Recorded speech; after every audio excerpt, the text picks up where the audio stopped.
मेघनाद के मरते ही रावण की कमर टूट गई। कुछ समय तक तो वह शोक में डूबा रहा, फिर वह क्रोध से लाल हो गया। उसकी शक्ल बड़ी डरावनी हो गई। कोई उसके मुंह की ओर आंख उठाकर न देख पाता था। उसने बची हुई सारी राक्षस सेना को युद्ध के लिए चलने की आज्ञा दी। सिंह की तरह गरजता हुआ वह भी रथ पर चढ़कर निकला। लड़ाई के बाजे बजने लगे। उसके चलते ही अनेक अपशकुन हुए। उसके घोड़ों के पैर बार बार फिसल जाते, रथ के ऊपर गिद्ध मंडराते और उसकी बाईं भुजा बार बार फड़कती। रावण ने इनकी कुछ भी परवाह न की। वह घमंड से यह कहता हुआ युद्ध करने लगा कि आज मैं राम से सबका बदला लूंगा। भयंकर युद्ध छिड़ गया। बंदरों की लाशों से समर भूमि पट गई। रावण जिधर को भी मुंह करता भगदड़ मच जाती। सुषेण और सुग्रीव ने वानर सेना को संभाला। सुग्रीव और विरूपाक्ष का युद्ध छिड़ गया। दोनों एक दूसरे पर घातक चोटें करने लगे। सुग्रीव ने विरूपाक्ष के हाथी पर चोट की, वह बैठ गया। तब विरूपाक्ष ने तलवार से सुग्रीव को घायल कर दिया। अंत में सुग्रीव के पक्के के प्रहार से विरूपाक्ष ढेर हो गया। इसी प्रकार द्वंद्व युद्ध में उन्होंने महोदर को भी मार डाला। इसी बीच वोरबर अंगद ने महापार्श्व का काम तमाम कर दिया। अब केवल रावण बचा। वह फन कुचले हुए नाग की भांति फुफकारने लगा। उसके सामने बंदरों को भागते देख श्रीराम धनुष बाण लेकर आ गए। अब राम रावण युद्ध छिड़ गया। वे एक दूसरे के प्रहारों को बड़ी देर तक व्यर्थ करते रहे। उनके बाण जब चलते तो रणभूमि में बिजली सी कौंध जाती। इतने में लक्ष्मण और विभीषण भी आ गए। विभीषण ने रावण के सारथी को और घोड़ों को मार दिया। विभीषण को आगे देखकर रावण को बड़ा क्रोध आया। उसने विभीषण को मारने के लिए एक भयंकर शक्ति बाण छोड़ा। लक्ष्मण ने उसे बीच में ही काट दिया। तब उसने दूसरी शक्ति छोड़ी। उस दिव्य शक्ति को देखकर लक्ष्मण ने विभीषण को पीछे कर लिया। शक्ति लगते ही लक्ष्मण अचेत हो गए। श्रीराम पास में ही थे। उन्होंने उस शक्ति को खींचकर निकाल दिया। रावण को मौका मिल गया। उसने श्रीराम को बुरी तरह घायल कर दिया। क्रोध के कारण राम की आंखों से आग बरसने लगी। हनुमान और सुग्रीव को लक्ष्मण की देखभाल में छोड़कर वे रावण से भिड़ गए। उन्होंने कहा, रावण, तेरा काल तुझे आज मेरे सामने ले आया है। आज पाप पर पुण्य का की विजय होगी, अंधकार पर प्रकाश की विजय होगी। देवताओं और ऋषि मुनियों का दुख दूर होगा। वानर मित्रों, तुमने बहुत युद्ध किया। अब तुम पहाड़ की चोटियों से मेरा और रावण का युद्ध देखो। राम रावण जैसा युद्ध फिर तुम्हें कभी देखने को न मिलेगा। इधर सुषेण ने हनुमान द्वारा संजीवनी बूटी मंगाकर लक्ष्मण की चिकित्सा की। बूटी सूंघते ही शरीर में घुसे हुए बाण अपने आप निकल पर रक्त बहना बंद आ गया और घाव भर गए। हस समाचार से राम की चिंता मिटी और वे पूरे उत्साह से युद्ध करन लगे। रावण भी राम पर बाणों की अरोक वर्षा करन लगा। रावण सुसज्जित रथ में बैठा युद्ध कर रहा था। ये देखकर देवताओं का राजा ने अपने वारगत मातली के हाथ अपना रथ श्रीराम के लिए भांजा। इस रथ में इंद्र का विशाल धनुष, मोर, कवच, शक्ति बाण तथा अन्य अस्त्र शस्त्र भी था। अब श्रीराम इंद्र के रथ पर चढ़कर युद्ध करने लगे। रावण ने गंधर्व अस्त्र छोड़ा। इसी नाम के अस्त्र से राम ने उसे काट दिया। तब रावण ने राक्षस अस्त्र का प्रयोग किया। उसे राम ने गुरु अस्त्र काट दिया। राम पर जब उसका बस न चला तो रावण ने मातली को घायल कर दिया। इंद्र के रथ की ध्वजा काटी और घोड़ों पर भी बाण छोड़े। फिर राम को भी घायल के रावण गरजने लगा। रावण का ताकत बढ़ गया। एक भयंकर शूल को हाथ में लेकर रावण बोला, राम, अब तुम नहीं बच सकते। ये शूल तुम्हारे प्राण लेकर ही रहेगा। राम ने अपने बाणों से शूल को रोकने का बहुत प्रयत्न किया, पर शूल रुका नहीं। तब श्री राम ने इंद्र द्वारा रथ में भेजी हुई शक्ति का प्रयोग किया।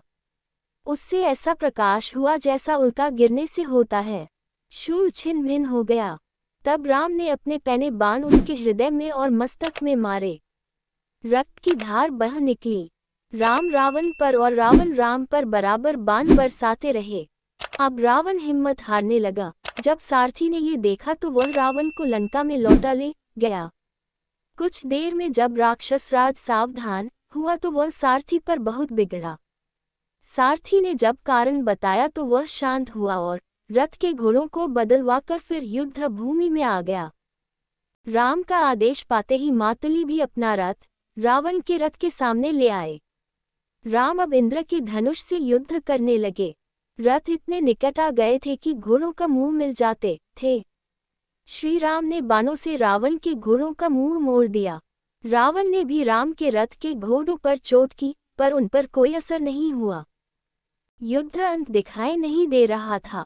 राम सोचने लगे कि जिन बाणों से मैंने सहज ही खरदूषण को मार दिया, विराध और कबंध का वध किया, बाली को मारा और समुद्र में आग लगा दी, वे बाण रावण के सामने बेकार हो गए। मातली ने कहा, मैं देख रहा हूं कि आप रावण पर तो चोट कर ही नहीं पाते। आपकी सारी शक्ति तो रावण के प्रहारों से बचने में ही लग रही है। जब तक आप ब्रह्मास्त्र का प्रयोग न करेंगे काम न चलेगा। राम को अब महर्षि अगस्त्य द्वारा दिए गए बाण की याद आई। अगस्त्य ऋषि को ये बाण ब्रह्मा जी से मिला था। श्री राम ने उस अमोघ बाण को धनुष पर चढ़ाया और कान तक खींचकर छोड़ दिया। रावण के वक्ष को चीरता हुआ वह बाण पार निकल गया और फिर राम के तरकस में लौट आया। रावण के हाथ से धनुष छूट गया और वह रथ से पृथ्वी पर गिर पड़ा। रावण के मरते ही देवताओं ने श्री राम की जय जयकार और फूलों की वर्षा की। सुग्रीव, विभीषण, लक्ष्मण, हनुमान सम टकटकी लगाकर राम के मुंह की ओर देखने लगे। भाई का मृत शरीर लौटते देख विभीषण शोक से व्याकुल हो गए। वे रोते हुए बोले, भाई, आपके डर से तो काल भी कांपता था। जब गदा लेकर आप दिग्विजय को निकलते तब पृथ्वी डगमगाने लगती थी। देवता अपने प्राण बचाने के लिए खोह कंदराओं में छिप जाते। आज आपका शरीर धूल में लौट रहा है। राम से वैर करने का यही फल होता है। मैंने बहुत समझाया पर आपने एक न मानी। हाय, आज राक्षस वंश का नाश हो गया। श्री राम ने विभूषण को समझाया, मित्र, रावण शोक करने योग्य नहीं। जिसने जन्म लिया है वह मरता अवश्य है। रावण को तो उत्तम मृत्यु मिली है, वह वीर था और उसे वीरगति ही मिली। तुम शोक छोड़कर उसका विधि पूर्वक अंतिम संस्कार करो। इतने में मंदोदरी आदि रानियां भी रणभूमि में आ गई और रोने लगी। मंदोदरी के विलाप को सुनकर सबकी आंखों में आंसू आ गए। श्री राम ने उन्हें समझा बुझाकर उचित दाह संस्कार करने के लिए कहा। रानियों को लेकर विभाषण नगर में चले गए। इंद्र और राम ने मातली को आदर के साथ विदा किया। सुग्रीव को श्रीराम ने हृदय से लगा लिया और कहा, मित्र, तुम्हारी सहायता से ही इस राक्षस राज का अंत हो सका। वे सभी वानरों सब मिले और उनसे बोले, तुम सबने जो मेरे साथ भलाई की है उसे मैं कभी न भूलूंगा। दाह संस्कार के बाद जब विभीषण लौट आए तो श्री रामचंद्र जी की आज्ञा से लक्ष्मण ने नगर में जाकर विभीषण का राजतिलक किया। विभीषण सहित सब लोग राम के पास आ गए।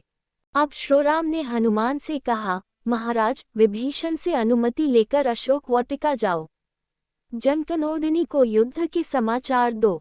जो कुछ वे कहें मुझे आकर बताओ।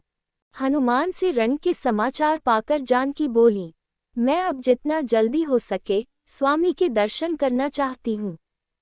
सीताजी का समाचार पाकर श्रीराम ने विभीषण से कहा, जानकी जी को स्नान कराकर और वस्त्राभूषणों से सजाकर ले आओ। विभीषण ने राजभवन में जाकर सुंदर वस्त्राभूषणों का प्रबंध किया और सीताजी का श्रृंगार करने के लिए चतुर स्त्रियों को अशोक वाटिका भेजा। तैयार होकर सीता हर्ष के साथ पालकी में बैठकर श्रीराम के पास आई। श्रीराम ने विभीषण से कहा, मित्र, अब मैं आज ही अयोध्या को लौट जाऊंगा। 14 वर्ष की अवधि समाप्त हो रही है। भरत मेरे लिए दिन रात तप कर रहा है। अगर एक भी दिन की देर हो गई तो भरत मुझे जीवित न मिलेगा। इसलिए मेरे लौटने की तैयारी करें। विभीषण ने लंका में रुककर विश्राम के लिए बहुत कहा, पर राम नहीं माने। तब विभीषण ने पुष्पक विमान मंगवाया। उस पर सफेद और पीली पताकाएं फहरा रही थीं। खिड़कियों में रत्न जड़े थे। वह मन की गति से चलने वाला था। विभीषण बोले, प्रभु, विमान आ गया, अब क्या आज्ञा है? श्रीराम ने कहा कि इस विमान में अपने कोष से रत्न आभूषण भर लाइए और उन्हें वानर सेना में बरसा दीजिए। इन्होंने प्राणों का मोह छोड़कर मेरे लिए युद्ध किया है। विभीषण ने तुरंत आज्ञा का पालन किया। रत्न आभूषण लूटकर वानर सेना बड़ी प्रसन्न हुई और रत्नों से खेलने लगी। सीता और लक्ष्मण सहित श्रीराम विमान पर बैठे। सुग्रीव, विभीषण और प्रमुख वानर वीरों ने साथ चलने की प्रार्थना की। श्रीराम ने उन सबको विमान पर बैठा लिया। आज्ञा पाते ही विमान उड़ चला। वानर अपने अपने घर चले गए। विमान उत्तर की ओर उड़ने लगा। श्रीराम सीता को प्रमुख स्थानों के नाम बताते जाते थे। देखो, पर्वत पर बसी ये लंका कितनी सुंदर है। ये देखो रणभूमि है। देखो लक्ष्मण और सुग्रीव के मारे हुए कितने राक्षस पड़े हुए हैं। देखो, यह नीचे सेतु बंद है। यही विभीषण से मेरी मित्रता हुई थी। वह देखो, आगे किष्किंधा है। यही वानर राज सुग्रीव की राजधानी है। किष्किंधा को देखकर सीता जी बोली, मेरी इच्छा है कि सुग्रीव की रानियां भी हमारे साथ अयोध्या चलें। विमान को नीचे उतरने की आज्ञा हुई। सुग्रीव अंतःपुर में गए। युद्ध के समाचार देकर उन्होंने तारा से सीताजी के अनुरोध की बात कही। तारा, रुमा और अन्य रानियां तैयार होकर विमान पर आ गईं। विमान फिर उड़ चला। श्रीराम ने सीताजी को दिखाया, यही सुग्रीव से मेरी मित्रता हुई थी। पंपा सरोवर के किनारे राम ने शबरी का आश्रम दिखाया और कहा कि जब मैं तुम्हारे वियोग में भटक रहा था तो यही शबरी से मेरी भेंट हुई थी। फिर उन्होंने कबंध वध, रावण जटायु संग्राम के स्थान सीताजी को दिखाए। सीता, देखो, ये जन्मस्थान है। ये देखो पंचवटी में हमारी पर्णकुटी अब तक बनी हुई है। ये गोदावरी नदी की विशाल धारा ऊपर से कैसी पतली दिखाई दे रही है। अगस्त्य के आश्रम, सती अनुसुया के आश्रम, चित्रकूट और यमुना नदी पर उड़ता हुआ विमान प्रयाग पहुंचा। तुरंत ही श्रृंगवरपुर दिखाई देने लगा और फिर सरयू और अयोध्या नगरी भी दिख पड़ी। राम ने कहा, सीता अपनी नगरी को नमस्कार करो। यह मेरी मातृभूमि मुझको प्राणों से भी अधिक प्यारी है। यहाँ का हर व्यक्ति मुझे प्यारा लगता है। सबने अयोध्या को प्रणाम किया। राम की आज्ञा से विमान लौटकर भरद्वाज मुनि के आश्रम में उतरा। श्री राम ने मुनि को प्रणाम कर अयोध्या का कुशल समाचार पूछा। मुनि ने बताया कि अयोध्या में सब कुशल हैं। धर्मात्मा भरत आपके दर्शन के लिए व्याकुल हैं। आज रात यहीं रहें, कल अयोध्या चले जाएं। श्री राम ने मुनि का आतिथ्य स्वीकार कर लिया। मुनि के प्रताप से सब वृक्ष फलों से लद गए। सबने अमृत के समान मीठे फल खाए। तब श्री राम ने हनुमान से कहा, तुम अयोध्या जाकर हमारे आने की सूचना भरत को दो। रास्ते में निषादों के राजा गुल से भी मिलना। वे मेरे बड़े मित्र हैं। उनसे तुम्हें भरत का सच्चा समाचार मिल जाएगा। उसके बाद श्रीराम ने सीताजी को दिखाया, यही सुग्रीव से मेरी मित्रता हुई थी। पंपा सरोवर के किनारे राम ने शबरी का आश्रम दिखाया और कहा कि जब मैं तुम्हारे वियोग में भटक रहा था तो यही शबरी से मेरी भेंट हुई थी। फिर उन्होंने कबंध वध, रावण जटायु संग्राम के स्थान सीताजी को दिखाए। सीता, देखो, ये जन्मस्थान है। ये देखो पंचवटी में हमारी पर्णकुटी अब तक बनी हुई है। ये गोदावरी नदी की विशाल धारा ऊपर से कैसी पतली दिखाई दे रही है। अगस्त्य के आश्रम, सती अनुसुया के आश्रम, चित्रकूट और यमुना नदी पर उड़ता हुआ विमान प्रयाग पहुंचा। तुरंत ही श्रृंगवरपुर दिखाई देने लगा और फिर सरयू और अयोध्या नगरी भी दिख पड़ी। राम ने कहा, सीता अपनी नगरी को नमस्कार करो। यह मेरी मातृभूमि मुझको प्राणों से भी अधिक प्यारी है। यहाँ का हर व्यक्ति मुझे प्यारा लगता है। सबने अयोध्या को प्रणाम किया। राम की आज्ञा से विमान लौटकर भरद्वाज मुनि के आश्रम में उतरा। श्री राम ने मुनि को प्रणाम कर अयोध्या का कुशल समाचार पूछा। मुनि ने बताया कि अयोध्या में सब कुशल हैं। धर्मात्मा भरत आपके दर्शन के लिए व्याकुल हैं। आज रात यहीं रहें, कल अयोध्या चले जाएं। श्री राम ने मुनि का आतिथ्य स्वीकार कर लिया। मुनि के प्रताप से सब वृक्ष फलों से लद गए। सबने अमृत के समान मीठे फल खाए। तब श्री राम ने हनुमान से कहा, तुम अयोध्या जाकर हमारे आने की सूचना भरत को दो। रास्ते में निषादों के राजा गुल से भी मिलना। वे मेरे बड़े मित्र हैं। उनसे तुम्हें भारत का सच्चा समाचार मिल जाएगा। उसके बाद नंदीग्राम जाकर भरत से भेंट करना और उन्हें हमारे वनवास की अवधि पूरी कर लौट आने का समाचार देना। फिर अयोध्या का समाचार लेकर तुम शीघ्र लौटो। जाकर भारत से भेंट करना और उन्हें हमारे वनवास की अवधि पूरी कर लौट आने का समाचार देना। फिर अयोध्या का समाचार लेकर तुम शीघ्र लौटो।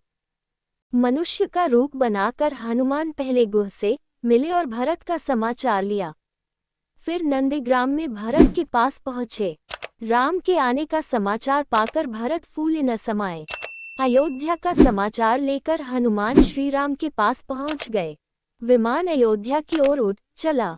इधर अयोध्या में श्री राम, सीता और लक्ष्मण के स्वागत की तैयारियां होने लगी। सारा नगर बंधनवार और पताकाओं से सज गया। तरह तरह के बाजे बजने लगे।